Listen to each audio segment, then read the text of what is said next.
नमस्कार, मी प्रदीप नणंदकर. आपण पाहत आहात इंद्रधनुष्य. संपूर्ण देशभर आता गदारोळ माजवणं सुरुवात केलंय काँग्रेस पक्षाने. कारण महाराष्ट्र विधानसभा निवडणुकीमध्ये महाविकास आघाडीला यश मिळणारच आणि आमची सत्ता आम्ही तिकडे प्रस्थापित करू असा दावा केलेला होता. आणि निवडणुकीचे जे निकाल लागलेत त्या निकालानं महाविकास आघाडीतील सर्व घटक पक्षाची धूळधाण उडवून टाकली. प्रारंभी त्यांनी असं कसं काय होऊ शकतं, हे सगळं सेट आहे. अगोदर काय निकाल लावायचा हे ठरवलेलं होतं. EVM मशीनमध्ये महायुतीच्या उमेदवाराला 15% मतं अधिकचेच दिली गेली, ते सगळं सेटिंग होतं असे आरोप सुरू झाले. आणि एकाने केलं की लगेच दुसऱ्याने त्याच्या सुरामध्ये सूर मिसळणं सुरू केलं.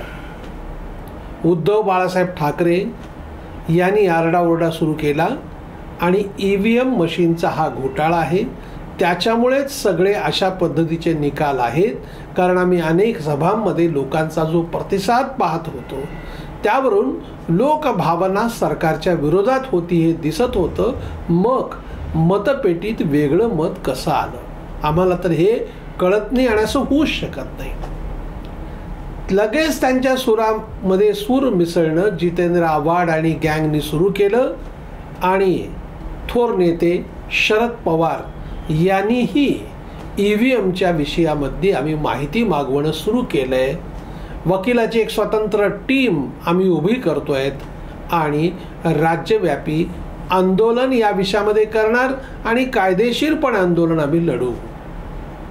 त्याचबरोबर मल्लिकार्जुन खरगे जे काँग्रेस पक्षाचे अध्यक्ष आहेत त्यांनी असं सांगितलं की देशव्यापी आम्ही मोहीम ही राबवू.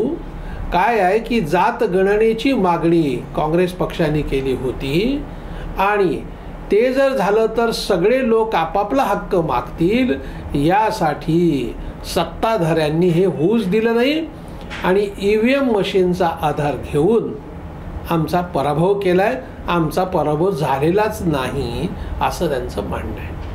आता बघा, हे EVM तसं प्रत्यक्ष 2004च्या विधानसभा निवडणुका आणि वेगवेगळ्या निवडणुकांमध्ये काही प्रयोग झाले आणि 2009च्या लोकसभा निवडणुकीमध्ये जवळजवळ 60% मतदान हे EVM मशीनवरती शिफ्ट झालं.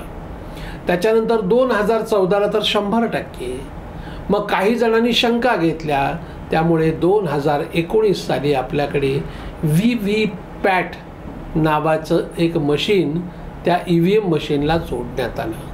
म्हणजे आपण मतदान केल्यानंतर ज्याला मतदान केलं त्यालाच आपलं मतदान गेलेलं आहे की नाही हे त्या VVPAT मशीनवरती एक छोटी स्लिप येते आणि आपल्याला तिथून पाहता येतं. आता हे सगळं अद्ययावत तंत्रज्ञान आहे आणि त्याच्यानंतर मग फारशी ओरड झाली नाही.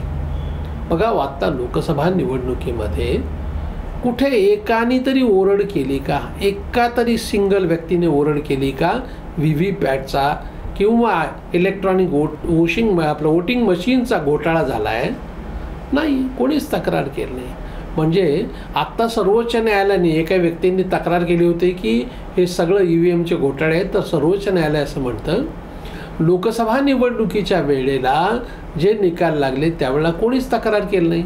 म्हणजे तुमचा जेव्हा जय होतो तेव्हा तुम्ही काही बोलत नाहीत आणि पराजय झाला की मात्र सगळं त्या मशीनच्या नावाने आपण खापर फोडतो.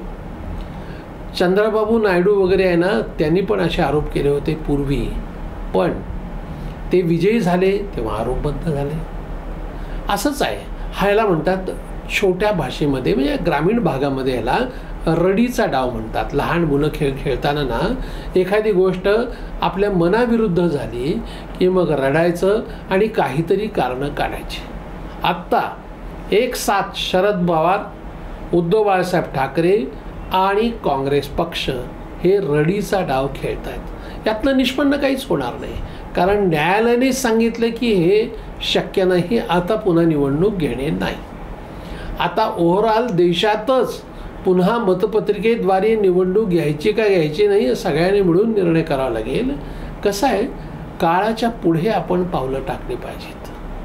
आपण एक पाऊल पुढे 2 पाऊल जर मागे आलो तर त्याला प्रगती म्हणत नाहीत, त्याला परागती म्हणतात. म्हणजे या पद्धतीनं वाटचाल आपल्या देशाची जगात केलं आहे. काही अनेक ठिकाणी अशाच शंका व्यक्त केल्या. ठीक आहे, तुम्हाला पाहिजे तर आपल्याला माहिती आहे की बॅलेट पेपरवरती मतदानाचं किती त्रास आणि त्यात मत बाद होण्याचं प्रमाण किती. तो शिक्का नीट उमटला नाही, तो फिकटच उमटला, योग्य ठिकाणी उमटला नाही, पुढच्या बाजूला गेला. ह्या मतदानात EVMमध्ये तो भानगडत नाही ना, बटन दाबलं की आपोआप मतदान होतं.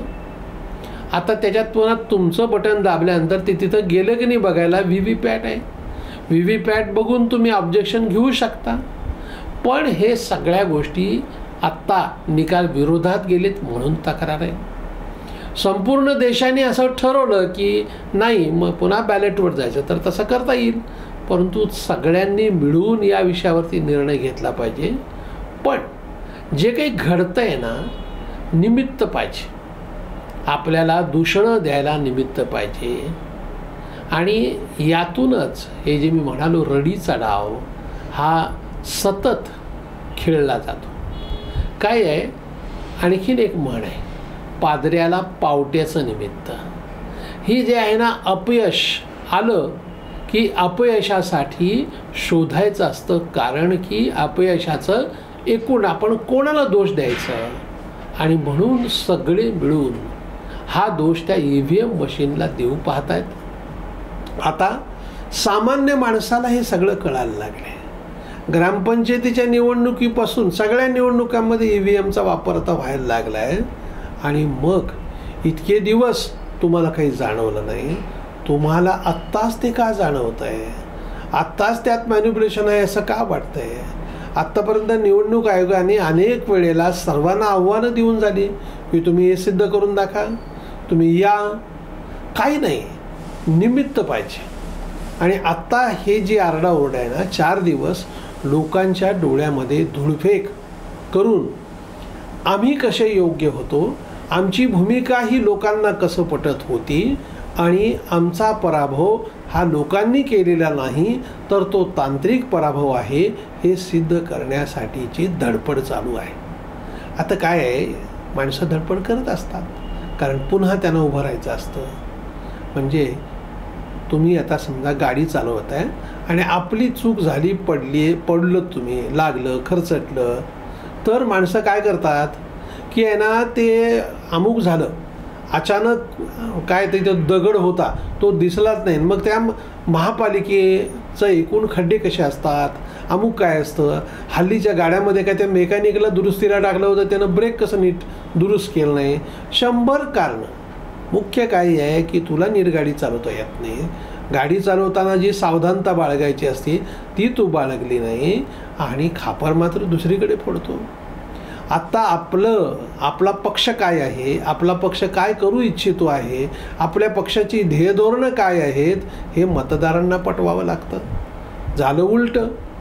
लोकसभेच्या निवडणुकीतला जो निकाल लागला तो निकाल म्हणजेच विधानसभेला लागणार आहे आणि लोक तयारच आहेत, आम्हाला गादीवर बसवणार, ह्यांना घरी पाठवणार. या भ्रमामध्ये महाविकास आघाडीचे लोक राहिल्यामुळे ही सगळी गडबड झाली आहे. आता काही दिवस या विषयावरचा आरडाओरडा सुरू होईल. कदाचित भारत जोडोसारखं कॅम्पेन करणार म्हणून खरगेंनी सांगितलं. खुशाल तुम्ही कॅम्पेन करा, लोकांचं काय म्हणणं आहे त्याच्यावर सार्वमत घ्या आणि निर्णय घ्या.